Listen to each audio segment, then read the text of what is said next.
अंतरिक्ष विज्ञान में भारत के लिए कल का दिन बेहद अहम साबित होने जा रहा है। कल पहली बार देश में ही बने क्रायोजेनिक इंजन के सहारे GSLV रॉकेट को अंतरिक्ष में छोड़ा जाएगा। इसकी कामयाबी के साथ ही भारत उपग्रह छोड़ने के अंतर्राष्ट्रीय बाजार में एक और बड़ी ताकत बन जाएगा।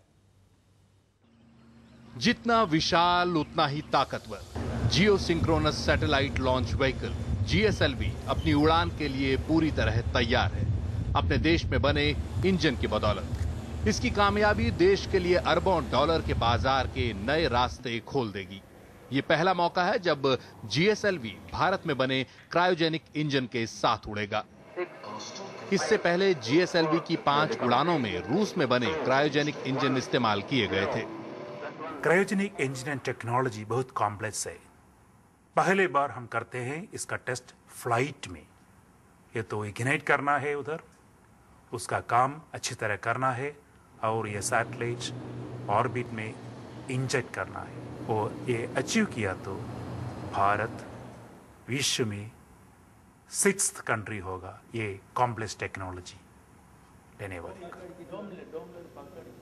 15 साल से ज्यादा गुजर गए जब भारत को क्रायो टेक्नोलॉजी देने से इनकार किया गया। 1992 में जब रूस को अमेरिकी दबाव के आगे अपने कदम खींचने पड़े थे, तब दलील दी गई थी कि भारत इस तकनीक का इस्तेमाल लंबी दूरी की मिसाइल बनाने में कर सकता है। इसके बाद सैकड़ों वैज्ञानिकों की कड़ी मेहनत करीब 2 दशक बाद भारत को यहां तक ले आई। नए क्रायोजेनिक इंजन वाले इस GSLV की लंबाई 50 मीटर यानी किसी 20 मंजिला इमारत के बराबर है। वजन है 416 टन। पहले चरण के बाद दूसरे चरण में इसकी कमान लिक्विड फ्यूल से चलने वाले इंजन के हाथ में होगी। करीब 130 किलोमीटर की ऊंचाई पर दूसरे चरण का इंजन भी अलग हो जाएगा और आगे की कमान सबसे अहम क्रायोजेनिक इंजन के हाथ होगी। अंत में लॉन्च के 17 मिनट बाद सैटेलाइट धरती के ऊपर अपने ऑर्बिट में होगा। करीब 330 करोड़ के इस मिशन से GSAT को उसकी कक्षा में पहुंचाया जाएगा।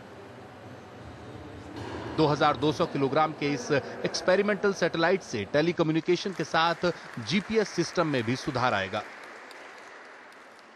साथ ही ये उपग्रह को अपनी कक्षा में बनाए रखने वाले नए इलेक्ट्रिकल प्रोपल्शन सिस्टम को भी टेस्ट करेगा। इसके साथ KA बैंड ट्रांसपॉन्डर्स भी हैं, जिनसे टीवी कवरेज की क्वालिटी सुधरेगी। ये कामयाबी एक मील का पत्थर है और एक संदेश भी कि कोई भी बंदिश भारत को आगे बढ़ने से नहीं रोक सकती। एक छोटी सी टेक्नोलॉजी क्रायोजेनिक जो कि हिंदुस्तान को अमेरिका और रशिया ने डिनाई की, वो हिंदुस्तान ने आगे बढ़ के अपने आप बनाई। कहने का मकसद ये है, जब हिंदुस्तान को खाने के लिए मछली नहीं दी गई तो हिंदुस्तान ने जाके आगे मछली ही पकड़ना सीख ली। श्रीहरिकोटा से कैमरा पर्सन सुकुमार और एडविन के साथ पल्लव बागला, NDTV इंडिया के लिए। tuba.com